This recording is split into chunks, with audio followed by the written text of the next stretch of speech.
Baik,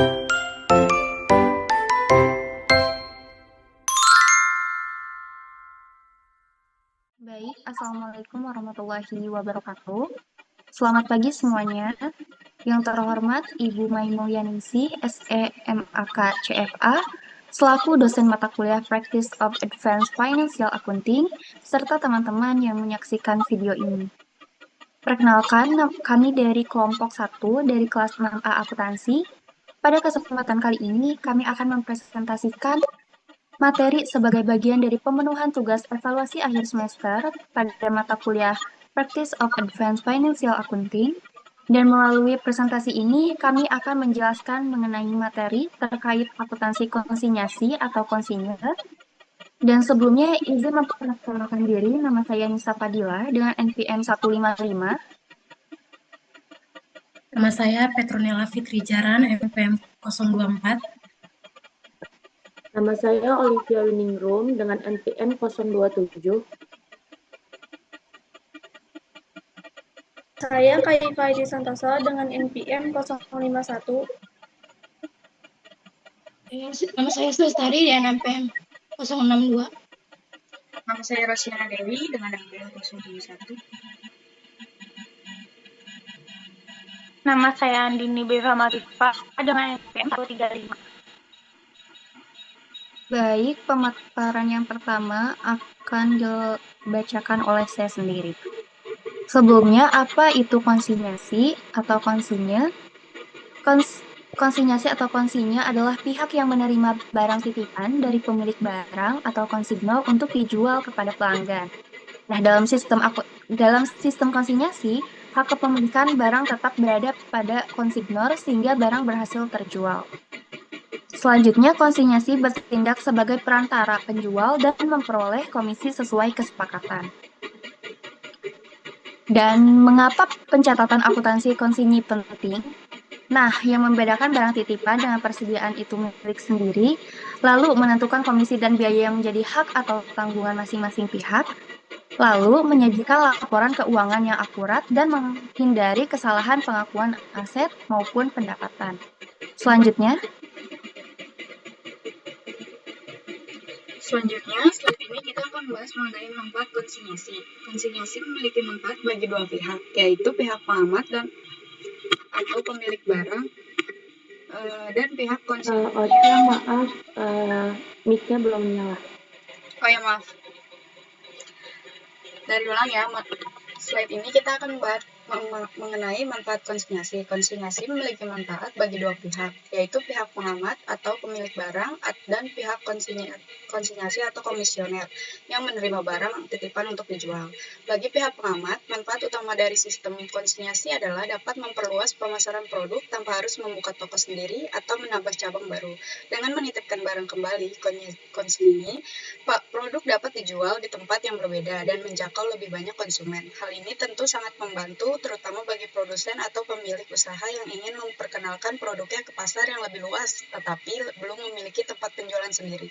Selain itu, pengamat juga tetap memiliki hak kepemilikan barang atas barang sampai tersebut benar-benar terjual. Artinya, barang yang dititipkan kepada konsinyasi belum dianggap sebagai penjualan sebelum ada pembeli. Dengan begitu, pengamat masih memiliki kontrol terhadap barang tersebut, baik dari segi jumlah, harga jual, maupun laporan penjualannya. Sistem ini juga dapat mengurangi risiko barang tidak terjual langsung karena barang tetap dipasarkan melalui pihak lain. Bagi konsinyasi, manfaat konsinyasi dapat menjual barang tanpa harus membeli barang tersebut terlebih dahulu. Ini sangat menguntungkan karena konsinyasi tidak perlu mengeluarkan modal besar untuk menambah persediaan barang. Konsinyasi hanya perlu menyediakan tempat, membantu membesarkan barang, dan melakukan penjualan kepada konsumen. Setelah barang terjual, konsinyasi akan mendapatkan komisi sesuai dengan kesepakatan. Selain memperoleh komisi, konsinyasi juga dapat menambah variasi produk yang dijual. Semakin banyak variasi barang yang tersedia, maka semakin besar kemungkinan konsumen tertarik untuk membeli. Hal ini bisa meningkatkan daya tarik toko atau tempat usaha. Jadi, tidak hanya menguntungkan pengamat sebagai pemilik barang, tapi juga menguntungkan sebagai pihak yang membantu menjual barang. Dan demikian sistem konsinyasi dapat dikatakan sebagai bentuk kerjasama dan saling menguntungkan. Pengamat terbantu dalam memperluas pemasaran dan meningkatkan peluang penjualan, sedangkan konsinyasi memperoleh kesempatan mendapatkan komisi tanpa harus menanggung resiko pembelian barang secara langsung. Selanjutnya akan dibacakan oleh rekan saya.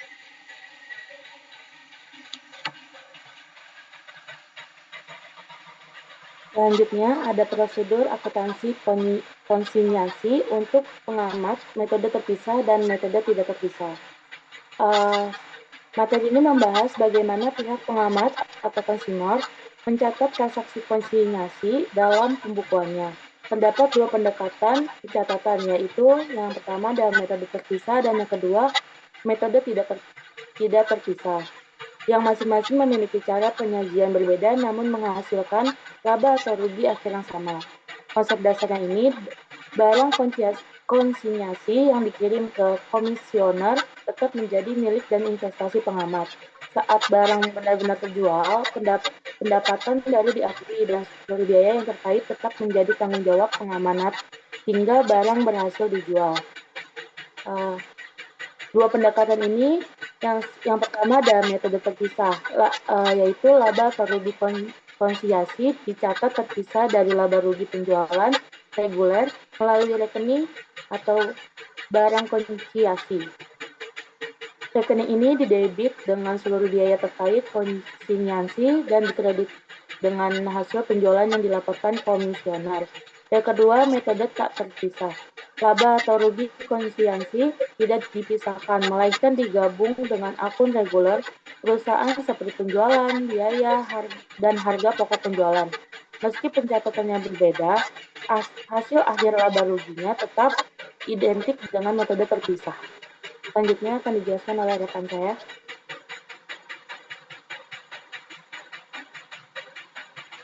Baik, selanjutnya saya akan menjelaskan mengenai prosedur akuntansi konsinyasi untuk komisioner dengan metode terpisah dan metode tidak terpisah. Pada metode terpisah, seluruh transaksi konsinyasi dicatat secara terpisah dari transaksi penjualan biasa. Barang konsinyasi tidak diakui sebagai persediaan karena kepemilikannya tetap berada pada konsinyur. Ketika barang terjual, komisioner mencatat penerimaan kas atau piutang utang kepada konsinyur, pendapatan komisi serta biaya yang berkaitan dengan penjualan. Setelah itu, sisa hasil penjualan disetorkan kepada konsinyur. Metode ini memiliki kelebihan, yaitu informasi transaksi menjadi lebih rinci, lebih mudah diawasi, dan juga memudahkan perusahaan dalam mengevaluasi hasil penjualan konsinyasi. Namun, kekurangannya adalah proses pencatatannya lebih banyak dan membutuhkan akun khusus. Sedangkan pada metode tidak terpisah, transaksi konsinyasi digabung dengan transaksi penjualan biasa. Penjualan dicatat seperti penjualan normal, kemudian pada akhir periode dilakukan penyesuaian untuk memisahkan transaksi konsinyasi. Komisi tetap diakui sebagai pendapatan komisioner. Kelebihan metode ini adalah pencatatannya akan lebih sederhana dan praktis, akan tetapi kekurangannya yaitu informasi mengenai transaksi konsinyasi menjadi kurang rinci, sehingga lebih sulit untuk melakukan pengawasan dan evaluasi. Jadi, kedua metode ini memiliki tujuan yang sama, yaitu mencatat transaksi konsinyasi yang dilakukan oleh komisioner. Perbedaannya terletak pada cara pencatatan, di mana metode terpisah memisahkan transaksi konsinyasi dan transaksi reguler, sedangkan metode tidak terpisah menggabungannya dengan transaksi penjualan biasa. Meskipun demikian, kedua metode tetap menghasilkan laba atau rugi yang sama, sehingga pemilihan metode bergantung pada kebutuhan perusahaan dalam menyajikan informasi keuangan. Baik, selanjutnya akan dijelaskan oleh teman saya. Selanjutnya, saya akan menjelaskan akuntansi untuk konsinyasi yang telah selesai. Nah, akuntansi untuk konsinyasi yang telah selesai adalah pencatatan seluruh transaksi penitipan barang di mana semua barang yang dititipkan telah laku terjual. Dalam praktiknya, pencatatan ini dilakukan secara terpisah baik oleh pihak penitip konsinyur atau pengamanat maupun pihak penerima titipan konsinyur. Lalu, Untuk catatan pihak konsinyasi terdapat dua metode. Yang pertama, jika laba konsinyasi ditetapkan tersendiri. Penyerahan barang dicatat sebagai memorandum. Yang kedua, beban konsinyur tidak mempengaruhi pembukuan konsinyasi. Lalu, beban konsinyasi dibebankan ke akun konsinyasi. Penjualan dicatat seperti penjualan biasa. Komisi atau laba diakui sebagai pendapatan. Dan yang terakhir, hasil penjualan dikirim kepada konsinyur dan dicatat sebagai pengurangan utang konsinyasi. Nah, metode yang kedua yaitu jika laba konsinyasi tidak ditetapkan tersendiri. Penyerahan barang dicatat sebagai memorandum. Yang kedua, beban konsinyasi dibebankan kepada konsinyur. Penjualan dicatat seperti penjualan biasa disertai pencatatan HPP. Komisi tidak dicatat terpisah karena sudah tercermin dalam laba kotor. Dan yang terakhir, pembayaran kepada konsinyur dicatat sebagai pelunasan kewajiban.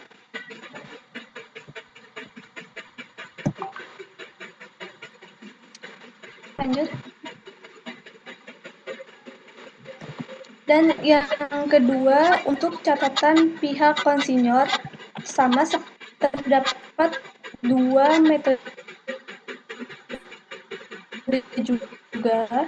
Yang pertama adalah konsinyasi ditetap tersendiri. Beban konsinyasi dicatat pada akun konsinyasi keluar. Penjualan diakui setelah menerima laporan dari konsinyasi. Dan yang terakhir, penerimaan kas dan laba atau rugi dicatat berdasarkan laporan penjualan. Nah, ada jurnalnya. Jurnal pada saat penyerahan barang konsinyasi di debit dan persediaannya di kredit. Lalu pada beban konsinyasi, itu konsinyasi keluar di debit, kas atau utang di kredit. Dan pada saat menerima laporan penjualan, kas di debit, konsinyasi keluar di debit, dan penjualan di kredit. Yang kedua yaitu jika laba konsinyasi tidak ditetapkan tersendiri. Nah, penyerahan barang dicatat sebagai memorandum atau mengurangi persediaan jika sistem perpetual. Beban konsinyasi dicatat sebagai beban biasa. Penjualan baru diakui setelah laporan diterima dari konsinyasi. Dan yang terakhir, kalau transaksi selesai, akun konsinyasi ditutup. Nah, jurnalnya, pada saat penyerahan barang konsinyasi itu di debit, persediaan di kredit, dan pada saat harga pokok penjualan di debit, dan barang konsinyasi di kredit. Next.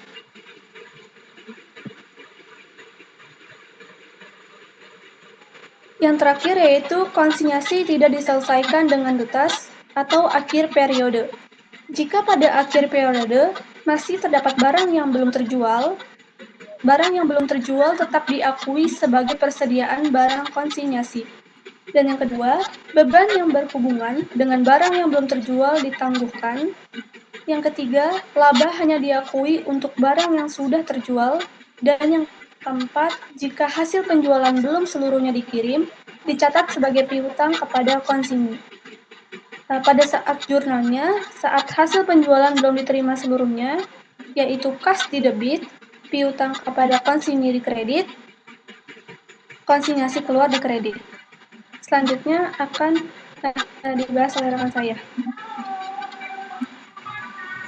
Ada prosedur okupansi untuk pengamat dengan metode terpisah.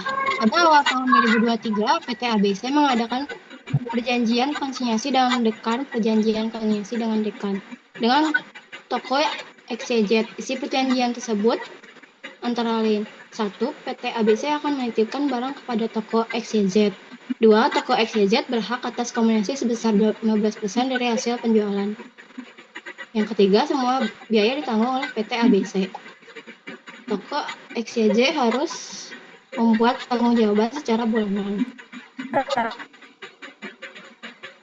Transaksi yang berhubungan dengan perjanjian konsinyasi tersebut untuk bulan Januari 2023 adalah 1. PT ABC mengirim 100 unit barang yang dalam keadaan CKD dengan toko XYZ.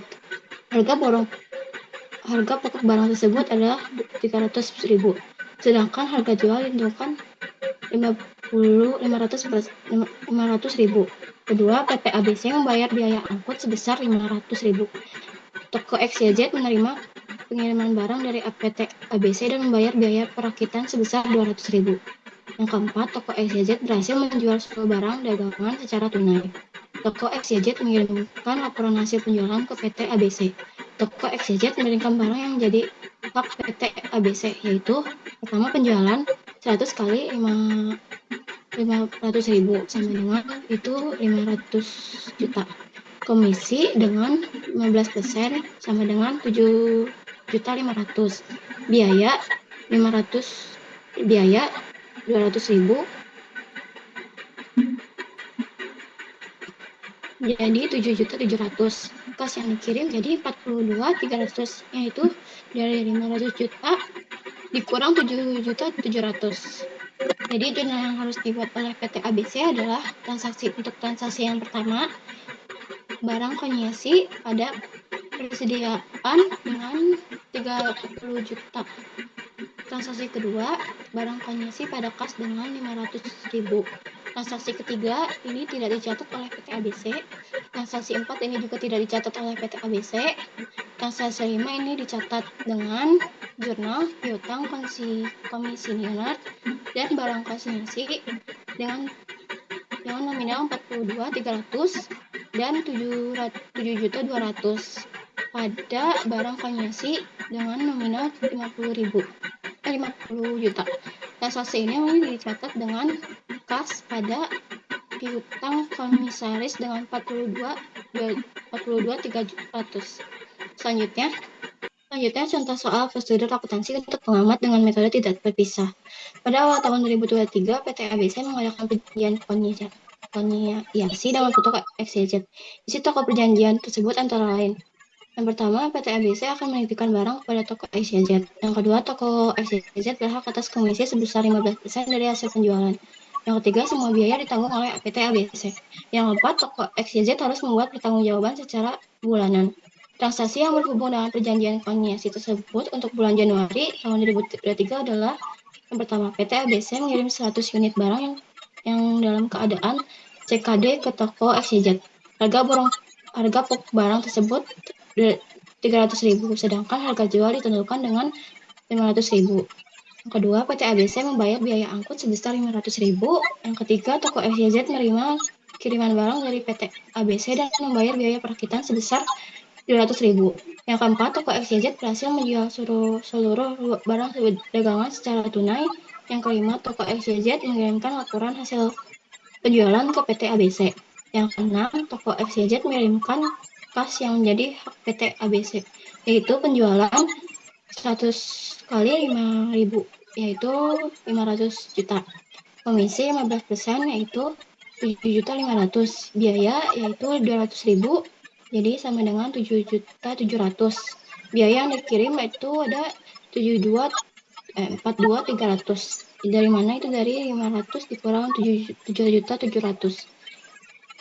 Jurnal yang dibuat oleh PT ABC adalah transaksi yang pertama ini tidak dicatat. Transaksi yang kedua, biaya transportasi pada kas dengan 500.000. Transaksi 3 ini pada barang konyesi pada kas dengan 500.000. Keempat, ini tidak dicatat oleh PT ABC. Transaksi yang kelima juga tidak dicatat oleh PT ABC. Transaksi yang keempat dicatat dengan jurnal piutang komisaris pada biaya dan biaya pada barang konyesi dengan sebesar 42.300 dan 7.700. Jadi barang konyesinya di kredit 50 juta. Harga pokok penjualan pada persediaan itu 30 juta. Transaksi yang ketujuh dicatat dengan kas pada piutang komisar sebesar 42.300. Selanjutnya akan dibahas oleh rekan saya. Oke, selanjutnya ada contoh soal prosedur akuntansi untuk komisioner. Di sini ada metode terpisah. pada awal tahun 2023, PT ABC mengadakan perjanjian konsinyasi dengan toko XYZ, dan isi perjanjian tersebut antara lain, yang pertama itu PT ABC akan menitipkan barang kepada toko XYZ, dan yang kedua, toko XYZ berhak atas komisi sebesar 15% dari hasil penjualan, dan yang ketiga, semua biaya itu ditanggung oleh PT ABC. Keempat, toko XYZ harus membuat pertanggungjawaban secara bulanan. Nah, transaksi yang berhubungan dengan perjanjian konsinyasi tersebut untuk bulan Januari di tahun 2023 adalah yang pertama itu PT ABC mengirim 100 unit barang yang dalam keadaan TKD ke toko XYZ. Harga pokok barang tersebut 300.000, sedangkan harga jual ditentukan 500.000. Dan yang kedua, PT ABC membayar biaya angkut sebesar 500.000. 3. Toko XYZ menerima kiriman barang dari PT ABC dan membayar biaya perakitan sebesar 200.000. Keempat, toko XYZ berhasil menjual seluruh barang dagangan secara tunai. Yang kelima, toko XYZ mengirimkan laporan hasil penjualan ke PT ABC. Keenam, toko XYZ mengirimkan kas yang menjadi hak PT ABC, yaitu di mana penjualan 100 unit dikali 500 sama dengan 50 juta, dan yang komisi 15% itu 7.500.000 dan biaya 200.000, di mana sama dengan 7.700.000, itu 7.500.000 ditambah 200.000. Dan kas yang dikirim itu sama dengan 42.300.000, di mana 50 juta dikurangi 7.700.000. Dan jurnal yang dibuat oleh toko XYZ adalah transaksi yang pertama, transaksi ini tidak dicatat. Kedua juga, transaksi ini juga tidak dicatat. Dan yang ketiga, transaksi ini dicatat, di mana barang komisi itu berada di debit, itu sama dengan 200, dan kasnya itu di kredit sama dengan juga 200. Transaksi yang keempat, transaksi ini juga dicatat, kasnya debit itu 5 juta, barang komisi di kredit itu 5 juta, dan transaksi yang kelima, transaksi ini juga dicatat, di mana barang komisi di debit itu 42.300.000, dan di kredit itu ada utang pengamanat 7.200.000. Dan transaksi yang keenam, transaksi ini juga dicatat, di mana utang pengamanat itu di debit ada 42.300.000, dan kas di kredit itu 42.300.000. Selanjutnya.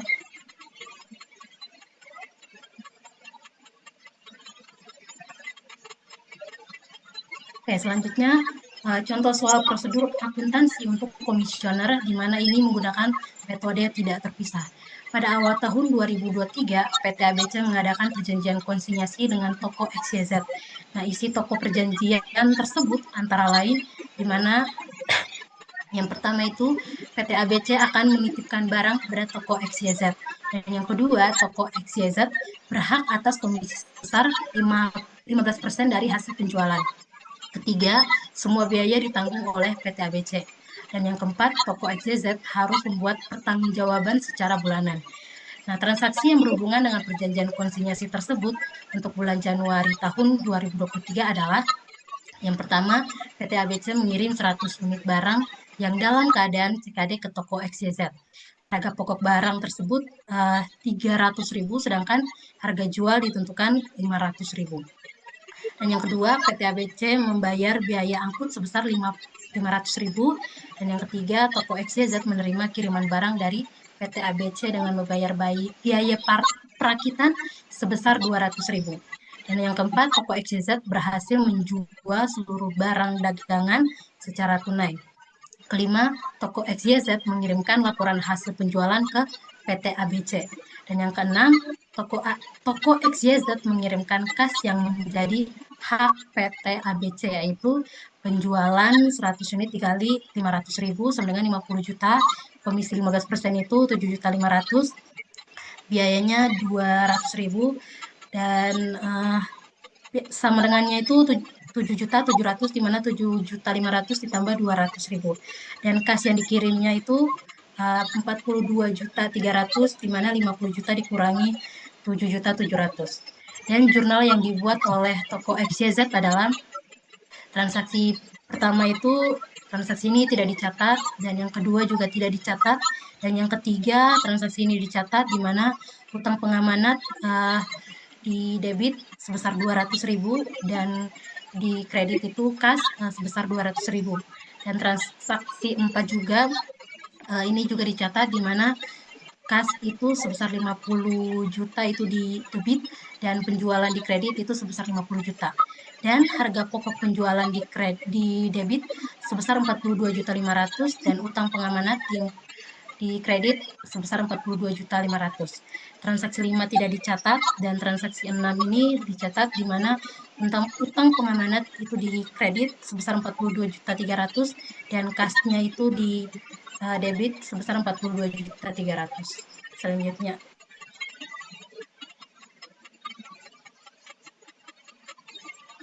Baik, selanjutnya itu kesimpulan. Akuntansi konsinyasi merupakan sistem pencatatan transaksi penjualan barang titipan, di mana hak kepemilikan barang tetap berada pada konsignor atau pengamanat hingga barang berhasil terjual. Sedangkan konsigni atau konsinyi bertugas menjual barang dan memperoleh komisi sesuai perjanjian. Dalam praktiknya, pencatatan dapat dilakukan menggunakan metode terpisah maupun metode tidak terpisah, yang memiliki perbedaan dalam penyajian transaksi dan namun tetap menghasilkan laba atau rugi yang sama. Oleh karena itu, pemahaman terhadap prosedur pencatatan konsinyasi sangat penting agar pengakuan aset, pendapatan, biaya, dan komisi dilakukan secara tepat sehingga laporan keuangan yang dihasilkan akurat, andal, dan sesuai dengan prinsip akuntansi. Mungkin itu saja yang dapat kami sampaikan. Terima kasih. Mohon maaf apabila terdapat kekurangan. Wassalamualaikum warahmatullahi wabarakatuh. I just had to let you know you're